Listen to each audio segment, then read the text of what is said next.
Olá, sexto ano. Na última aula, nós tratamos sobre a formação do mundo grego. Vimos que a Grécia será composta por diversas cidades-estados, cada uma com a sua autonomia política, a sua autonomia econômica, ou seja, cidades-estados que terão diversas diferenças entre si. Em especial, nós tratamos de Atenas e Esparta. Hoje nós vamos trabalhar a unidade 5, nosso segundo bimestre, dando continuidade a esse mundo grego. Nós vamos falar em especial das semelhanças, o que todas as cidades-estados tinham em especial em comum, como por exemplo a cultura, a língua, e nisso nós vamos ver como era composta essa sociedade no geral. A cultura, ela vai perpassar pelas características como religião, como arte, ciência, a própria história. Hoje nós vamos tratar, já iniciando a nossa aula, sobre essa sociedade. No geral, ela vai ser composta por, em especial, 3 grupos. Primeiro, o grupo dos homens ricos, que são aqueles grandes proprietários de terra, e os fundadores das cidades, e os descendentes dos fundadores das cidades. O segundo grupo será composto ainda por homens livres, aqueles pequenos proprietários de terra, comerciantes e artesãos. E, para fechar esse grupo da sociedade, nós teremos os escravos e os servos. Nessa situação, nessa composição, nós temos o papel da mulher também, que é importante estudar. Nós vamos ver que as mulheres, no geral, elas não tinham direitos políticos e muitas vezes elas eram tuteladas a vida inteira pela figura masculina. O que isso quer dizer? É que elas serão vigiadas, elas serão controladas pelo homem, seja pelo pai, depois pelo marido, se não por alguém mais próximo, uma figura masculina mais próxima da família. Há uma grande diferença entre as mulheres de Atenas e uma mulher de Esparta. As mulheres de Atenas, elas ficarão sempre vigiadas, sempre controladas pelo homem, pela própria sociedade. Já as mulheres de Esparta, quando a gente fala de Esparta, a gente fala numa sociedade guerreira. Então essas mulheres, elas vão ser vistas como genitoras, como produtoras de guerreiros, vamos dizer assim. E nisso nós vamos ver que elas terão preparo físico. As mulheres, elas subentende-se que mulheres fortes, saudáveis, gerariam filhos fortes e saudáveis.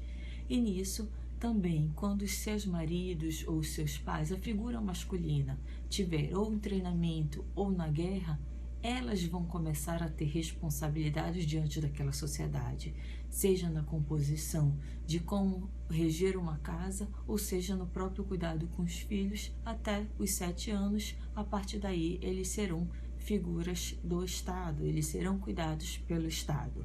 Indo para a questão cultural, nós iniciamos falando sobre a religião.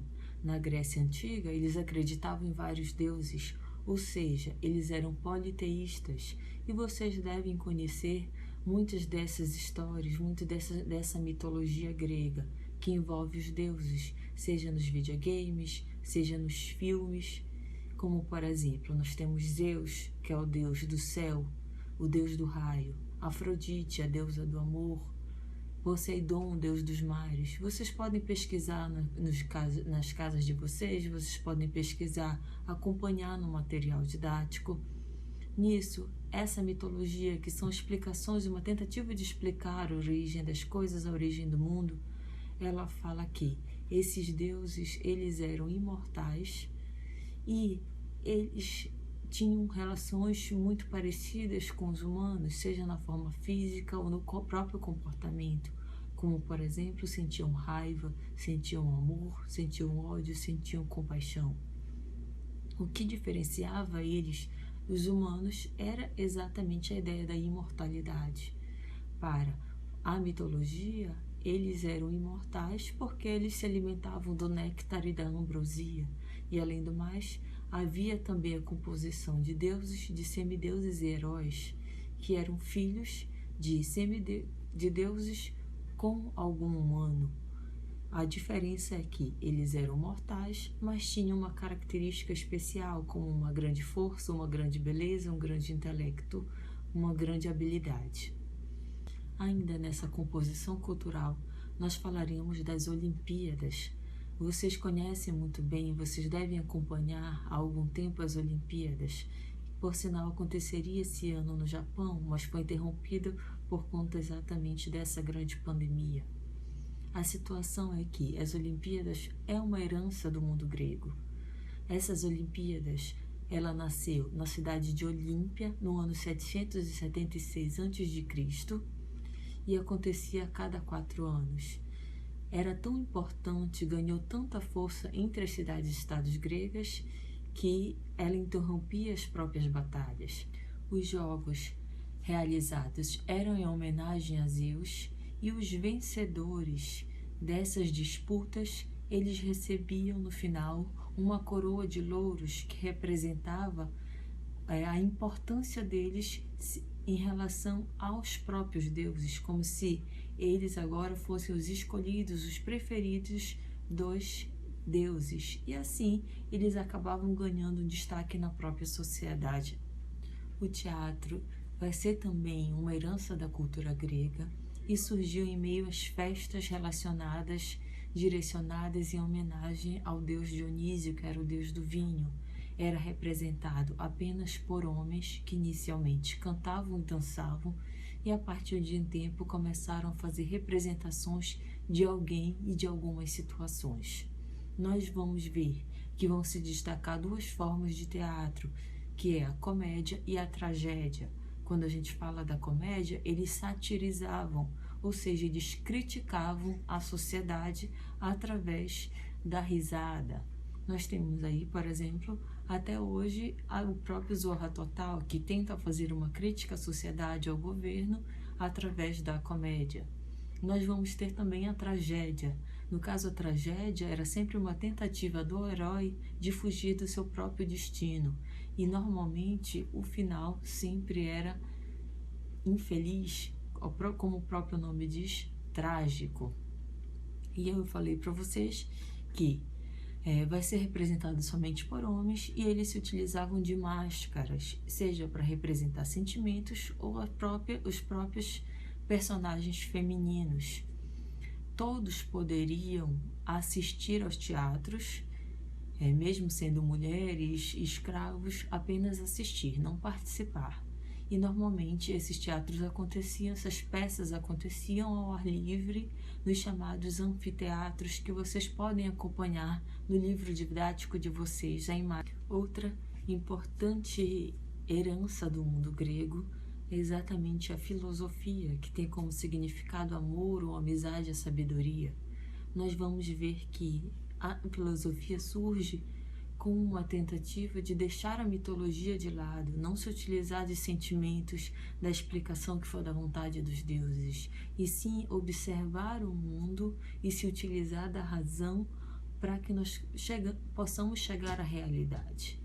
Nós vamos ver que os principais filósofos de destaque serão Sócrates, Platão e Aristóteles, que até hoje são utilizados, são personagens que vão entrar nos nossos estudos. A arquitetura e a escultura serão também muito importantes como uma herança. Serão construções que vão buscar a leveza e a harmonia. E, além do mais, vai se utilizar de muitos tijolos e mármores, que vai gerar, no fim das contas, a existência de inúmeras colunas. A mais famosa, o templo mais famoso, é composto por essa arte grega, será o Partenon na Grécia, em homenagem à deusa Atena. Para que essa arquitetura grandiosa fosse possível, nós vamos ver o desenvolvimento da matemática. Com ela, nós vamos ver que será possível grandes obras relacionadas à arquitetura e ao urbanismo, e nós teremos como principal representante da matemática o Arquimedes, que vocês inclusive podem falar um pouco sobre ele com o próprio professor Charles de vocês de matemática. Outro conhecimento desenvolvido, melhorado, será a medicina na Grécia. Nós vamos ver que o pai da medicina do Ocidente será Hipócrates, e o Hipócrates, ele estudava, ele observava a natureza. Ele não queria dar explicações que uma pessoa ficou doente por vontade dos deuses. Ele queria observar a natureza e as próprias ações dos humanos. Ele percebia que quando existia desequilíbrio nas próprias ações, era aí que nós poderíamos adoecer. Como, por exemplo, ele explicava que o sol é fundamental para todos nós. Hoje nós entendemos que é através do sol que nós conseguimos a vitamina D. Ele percebeu naquele momento que, quando você pega um determinado tempo de sol, você fica mais saudável. Ao mesmo tempo, quando você se alimenta de coisas ruins em excesso, você também adoece. E ele falava exatamente da ideia de equilíbrio. Você tem que saber equilibrar não só os componentes da alimentação, mas essa própria alimentação. Você não precisa exagerar nem comer muito pouco. Você tem que saber exatamente de que forma o seu organismo vai conseguir uma saúde necessária através dessa observação, desse estudo, desse comportamento das pessoas. A medicina será de grande contribuição não só para que a gente entenda a ideia de saúde, mas também vai contribuir para a própria arte, porque quando a gente estuda medicina, a gente também vai estudar a própria anatomia, que é o estudo do corpo humano. Nisso nós vamos ver que os artistas gregos se utilizavam dessa medicina do estudo do corpo humano para representar, principalmente nas esculturas, a forma perfeita. É assim, por isso que nós vamos ver nas esculturas gregas tão detalhados os músculos, as veias, a carne. Essa é a ideia, de mostrar a perfeição. Para finalizarmos a aula de hoje, nós trataremos exatamente da história. Antes, os contos, a mitologia tratava muito da questão dos deuses, das vontades, dos embates entre os deuses.